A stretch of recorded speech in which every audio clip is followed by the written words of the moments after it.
I have received quite a few messages and comments after the video I made about this little Milkman half pint amp. Quite a few of the comments are about the price, because many find this too expensive. But quality costs, so is it worth it? Let's discuss. So what makes these boutique amps so special and so pricey? Well, they're often built by just one person or just a few persons. Small, very small businesses. And they're all handmade. Some of the manufacturers get their parts built specifically for their amps. Some make their own parts.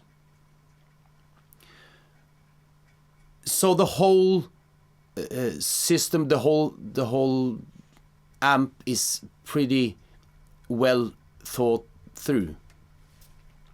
And the result is the sound.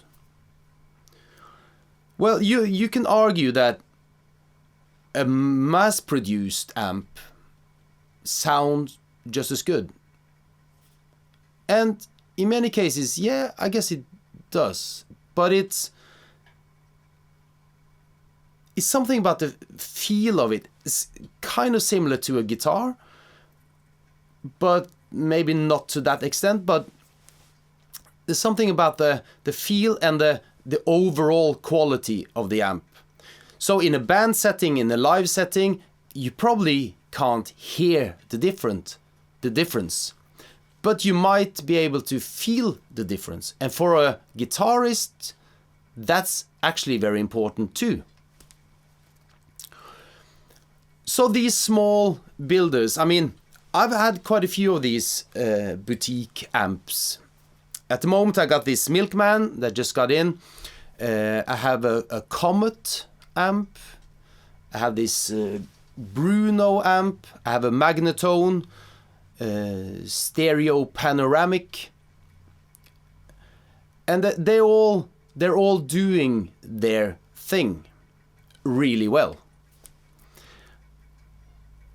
And there's something about that, the craftsmanship that goes into building them. It takes time to make an amp by hand and to solder everything, instead of putting in just a board, PCB board, which many of the mass-produced amps use. So they're quicker to build, they're cheaper to build. I guess you can argue about the reliability of the amp. But if it's handmade, hand-soldered,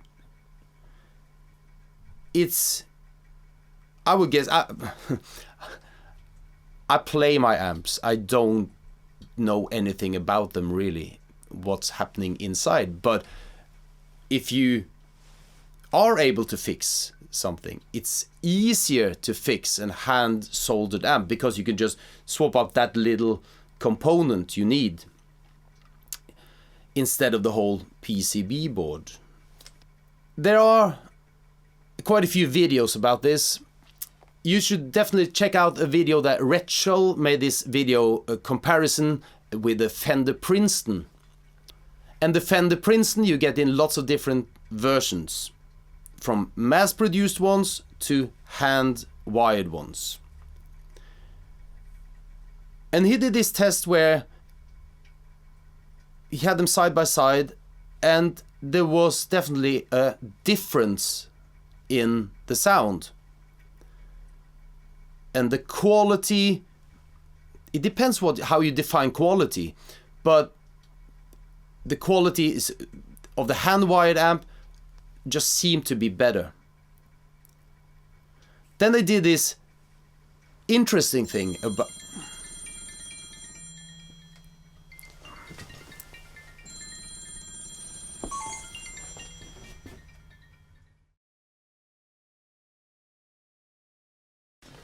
Okay, I'm back.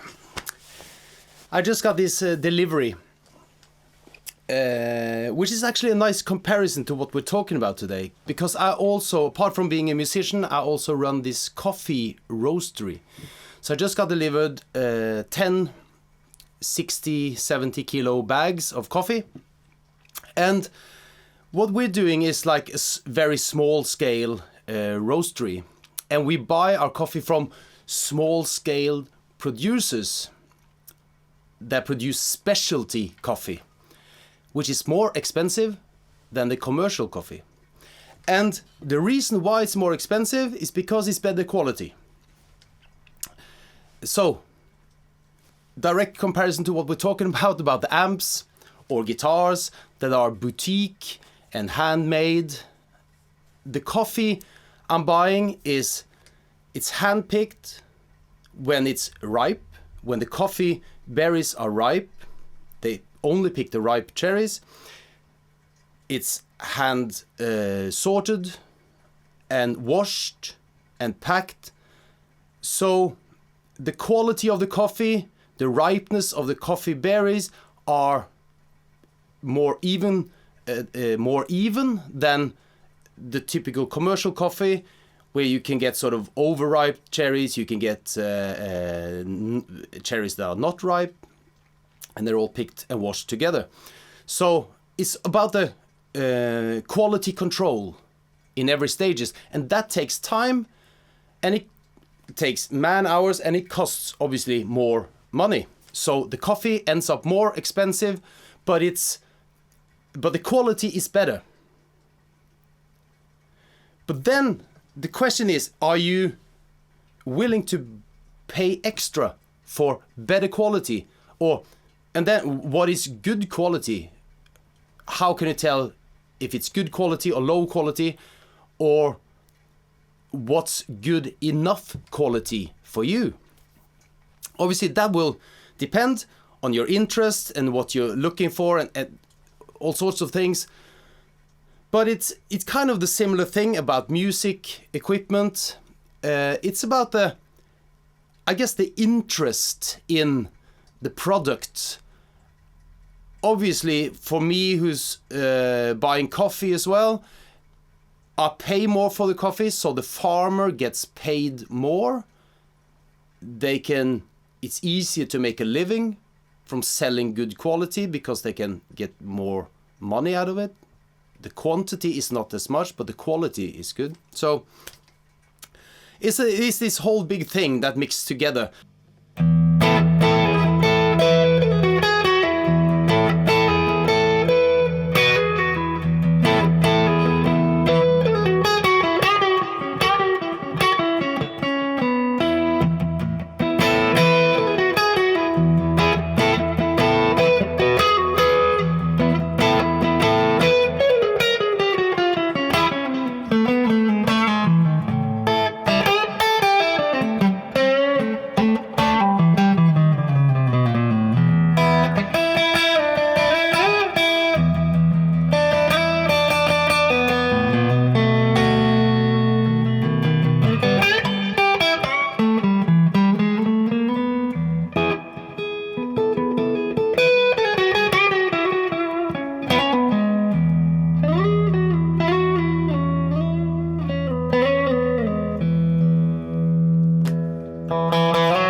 So back to the amps. What is good enough quality for you? Is it good enough if it makes a sound? Does it have to be loud? Does it have to have gain or distortion? Do you want a clean amp that doesn't break up at all? Maybe you just need a solid state little practice amp. I'm teaching guitar as well, and where I teach, we have these small rehearsal digital combos. Roland, Marshall, Vox, I think. They're great to sit and practice. They make a sound. They have some built-in effects. You can turn on some reverb and some delay and some modulation, and they sound great. To just sit and get some sound to practice. But they don't inspire me to play. Like the Milkman I showed in earlier. When you plug in and you start just adjusting the volume on the guitar and the whole dynamics of the amp, how it changes character. For me as a guitarist, that inspires me. It makes me play better. And that's important for me. So it all depends how we define quality. What do we need and what do we want? And how much money can we use to get it? I mean, some guitarists can use lots of money to get a Dumble amp. But at the same, for that price you can get many two-rock amps. And is the Dumble that much better? No, it's about the availability of it. Is they hard to get? So it's, if you can afford it, you will most likely get your money back if you decide to sell it, because there is a market there. It's small, but it's there, and the price will probably stay or maintain its value, or it will maybe even go up in price. So you can make it as an investment. You can actually buy gear as an investment. I mean, imagine if you grew up in the 50s and you had the money and you knew that in 20, 30, 40, 50 years time, or 60 or 70 years time, my children and my grandchildren, they can make a fortune out of this guitar. It's a lot of money here and now, but it will be worth a lot more in the years to come. Then it might be worth making the investment. I mean, we don't know today if a Milkman or a Bruno or a Magnetone or a Comet amp will be worth more money. But they might be. Or they might. There's a bigger chance that they keep their value than cheaper mass-produced amp keep their value, I would think. So if you have the money, and if you're working, you can write them off your tax, so that's a good thing as well. So you can invest the money in quality gear, and you will hopefully be able to make your money back one day if you need to. There's many reasons why you should invest in a boutique amp or a boutique guitar. You support the craftsmen, the guys who build these instruments or these amps, so they can make a living and continue push the quality level up and forward.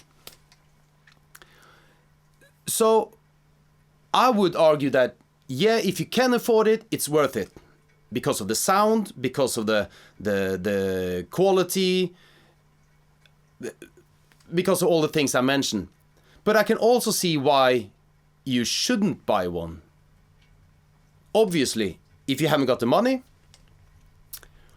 or you only need an amp to make some sounds so you can practice. I mean, I've been using all sorts of different amps. Now I'm in a position where I actually have a few really nice boutique amps, but I also have other amps. And I've used all through the years different types, and they all done something for me. So,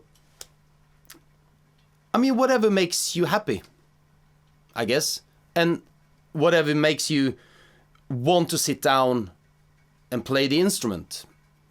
That's the most important thing. Buy whatever you can get that makes you happy. I guess that's the conclusion.